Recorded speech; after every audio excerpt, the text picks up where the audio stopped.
Welcome to I'm an Asset podcast. I'm Dr. Brianne Smith. Thank you so much for joining us today. We are in the third episode of our Summer Blueprint series. If you missed episode 1, that was an overview of what we're covering, getting you prepared for a successful summer. And episode 2 is all about income. So I gave you a little bit of homework. Hopefully you did your assignment and you came up with an income goal and you did some paycheck math and you did your 3-bucket split. Today, our bucket that we're going to cover is the skills bucket. So I'm looking for 5 areas I'm going through today. Number 1, what actually counts as a skill? So this may not necessarily be what you're thinking, so we'll reframe that. Number 2, how to audit what you're currently consuming. And there's a reason behind why we're going to cover consumption today.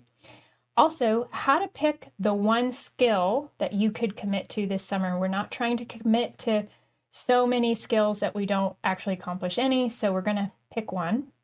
And then I've got some coverage about AI literacy that I want to talk about because this is actually an important skill that you could consider this summer. And then finally, we'll round it out. We've got some summer reading for you, all related to learning and skill building. So let's get started. So topic number 1, what actually counts as a skill? And most students are thinking skills are the technical side. So we're talking coding, design, accounting, and those definitely are skills. But a skill is anything that you can do deliberately that increases your competence over time. So here are some examples of what you might underestimate as a skill, but is actually consistently adding value to employers. Written communication. This is really a big one because written communication over the years has really been changing with technology. More short form communication in a text message, less handwritten notes. So we are now looking at how can we be more professional in our communication, because in the professional world, in the workforce, you'll have to be able to do some writing professionally between your coworkers, customers, etc. Number 2, reliability. So doing what you said you were going to do and when you said you're going to do it. And that sounds pretty basic, but it's really an important skill that employers look for.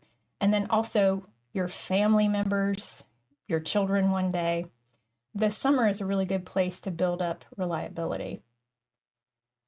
Time management.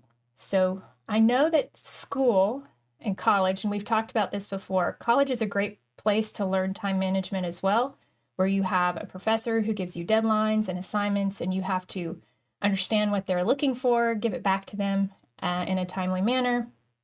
And so you have to prioritize your schedule, protect your schedule.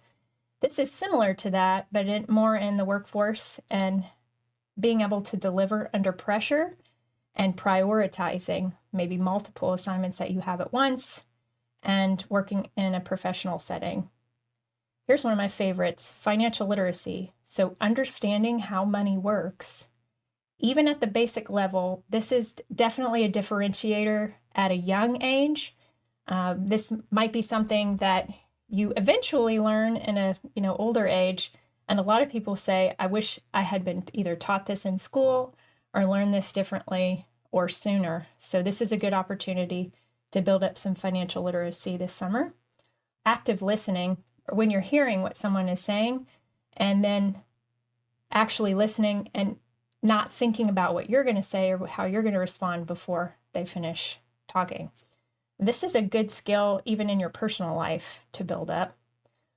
And finally, adaptability. Adaptability is figuring out a solution or your way out of something when things don't go as planned. Sometimes I call this troubleshooting, especially in the technical world.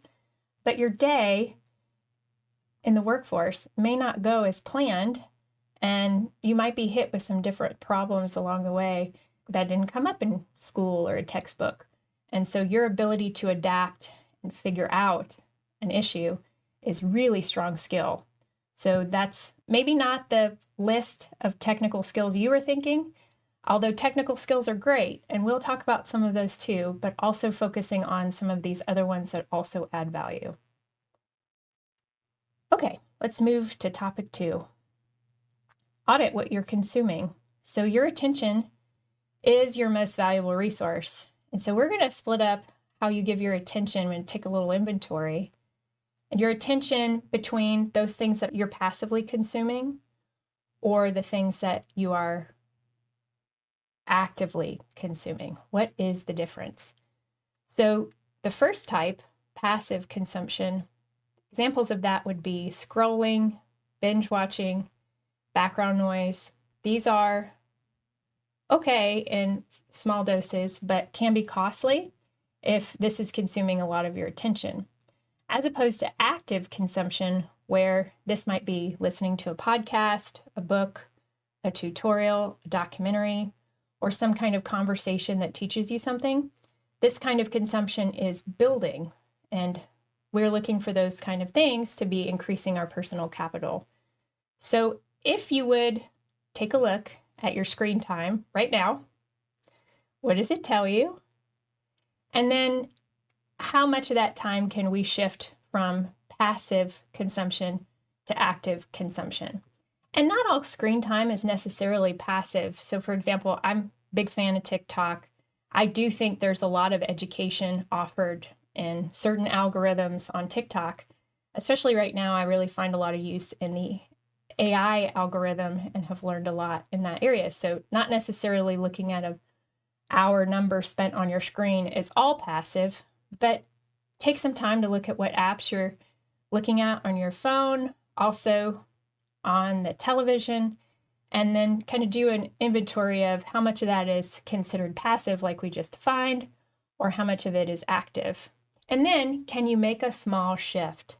So a small shift can actually turn into a big return over the whole summer. If you just take 30 minutes of passive consumption every day, that turns out to be 3 hours a week. And then that ends up being 25 to 30 hours over the summer. So that's a real amount of time that you can dedicate to something that's building up your personal capital. So we're going to talk about what that might be. Topic number 3, pick one skill to build this summer. So this one, you got to commit to one. If we commit to too many, you run into the risk of maybe ending up at the end of the summer and you didn't accomplish any of them. So one skill that's practiced over 10 to 12 weeks produces a real competency. So here are some questions to ask yourself to kind of filter out what might be important to you and what might have the most impact on you this summer as far as skill building. I'm going to give you some questions. So get out a piece of paper or a journal book, write these down, and I'd love for you to pause this podcast and answer these along the way. First question is, what keeps coming up in job descriptions or roles that you're interested in? This is a really good place to start Googling or looking up on job sites what the job description is for your dream job or the job you want to have when you get out of college. And what are the skills or requirements of that job description that you don't have yet and you'll have to build up over time to get ready for that job? Is there a skill on there that you are weak in that you could grow in this summer?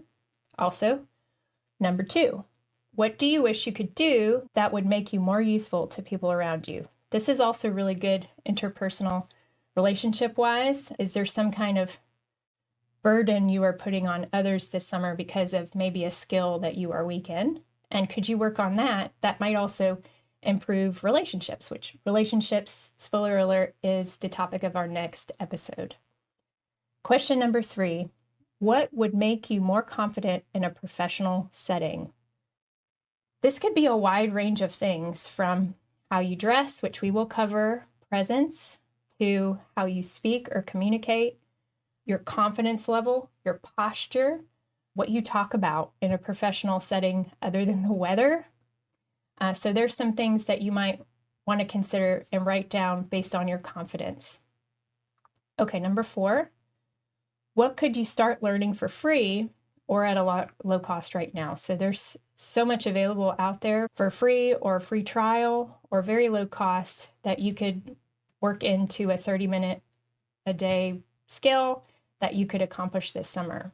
So a couple of examples I wanted to give you, my own children, that I think relate to the skill building, but also might not be what you're thinking we're talking about here. So I want to talk about my daughter. So my daughter has, not this summer, but last summer, wanted to learn how to cross stitch. She's very creative and she does painting and drawing and graphic design, and she's really creative that way.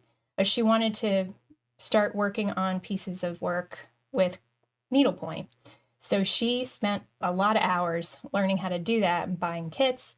And now that's a skill that she has that she built up over a time frame for enjoyment. So I think building up a skill doesn't necessarily have to be related to a job. My son, my middle son, he is home for the summer, and every night that he's been home, by the time I get home from work, he has already cooked dinner. And he told me, I was like, oh, I'll help you do that. He's like, I really want to learn how to cook for myself. He's been away at college for a year, and learning to cook and put meals together is a goal of his as far as a skill that he wants to build. And then finally, my youngest son, he is about to go off, be a freshman in the fall. He's going to play soccer and major in a very pre-med kind of major, a sciencey major. He is considering medical school or some kind of research, but he wanted a very physical activity job this summer because he really wants to learn basic skills about repairs so that one day he can do that for his family. So he just took a plumbing job with, a really good company that's going to teach him over the summer how to do basic plumbing work on jobs. He's going to be real busy, and he's so excited to do that. Not a career that he's looking to be in long term, but a skill he wants to build this summer, and he's going to get paid for it. So I think that's a win-win. So if you could do 30 minutes a day for 5 days a week, 10 to 12 weeks, that's 25 to 30 hours over the summer. And research consistently shows that that's enough time for you to go from beginner to competent in a skill. So it can compound over the summer. So let's talk about practice, because I said practicing this for 30 minutes a day. Practice could be writing, so you could do some journaling. It could be working on a free tool or a software like Excel or Power BI or something like that. It could be a foreign language. Duolingo has a really great app that teaches you conversations and builds you a plan to be fluent in a language. Public speaking, this is a really good one. This is something that you could record yourself giving a speech and over time really grow, and you could even get into public speaking groups, which are really can be a little competitive, and that really builds your skill of standing in front of a group and speaking to people. A big accounting firm told me recently that they are looking now, because in the age of technology, a lot of the entry-level stuff can be done. So they're looking for college graduates who can be ready to sit at the boardroom table right out of college. So public speaking and speaking in front of people confidently is a really great skill to focus on if it's an area you are weak in.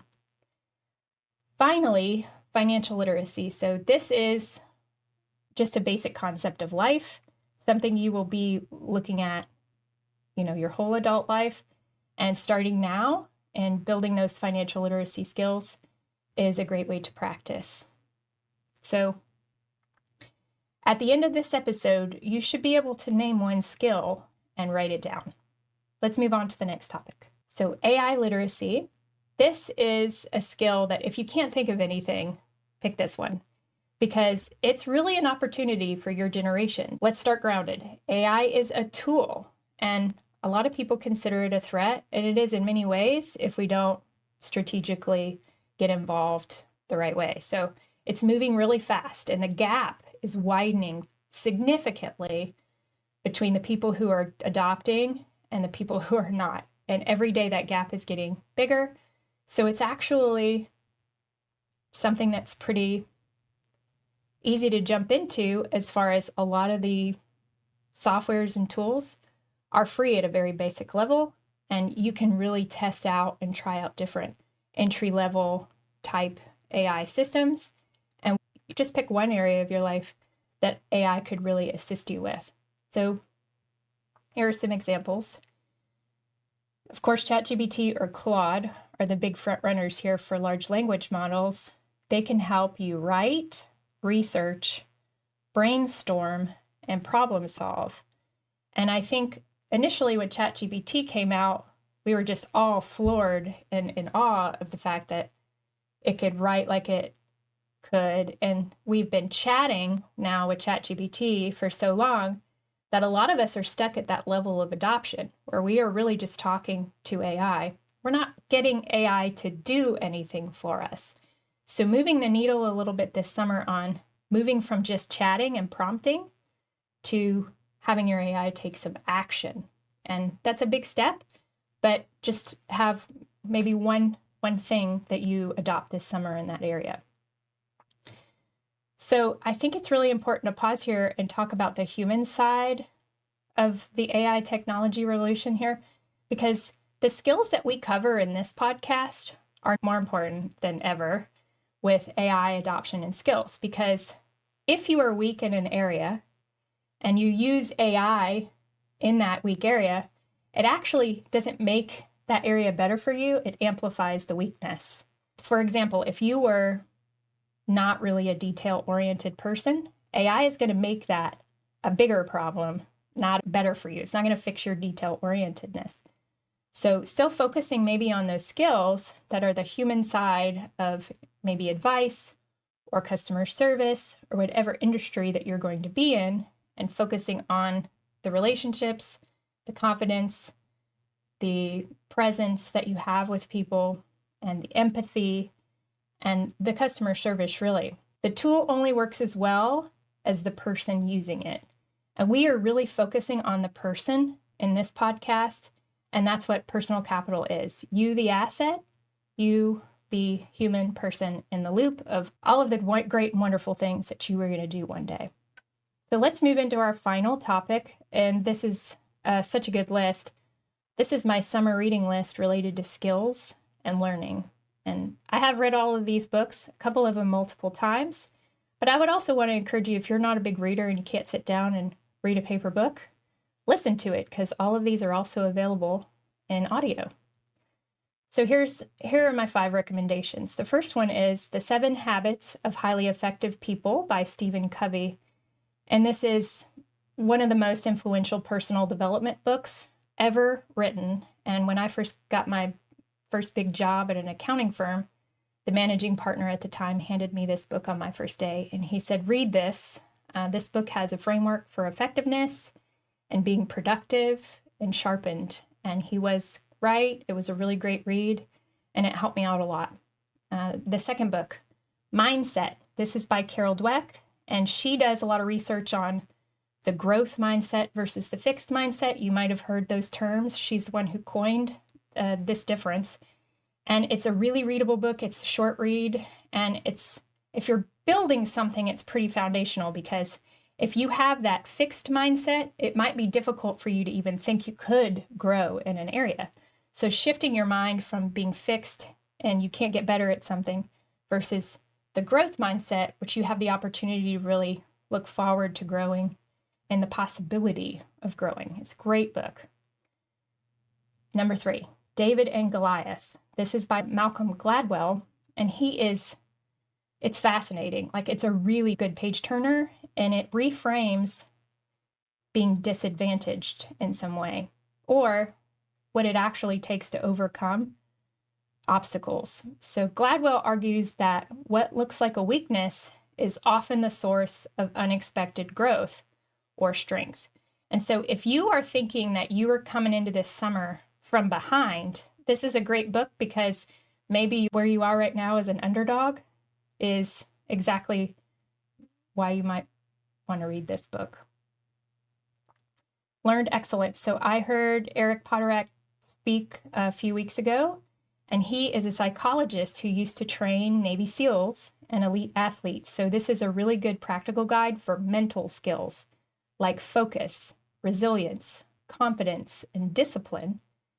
And he separates good performers from exceptional ones. So it's a really good book to build skills under pressure, and a really interesting read.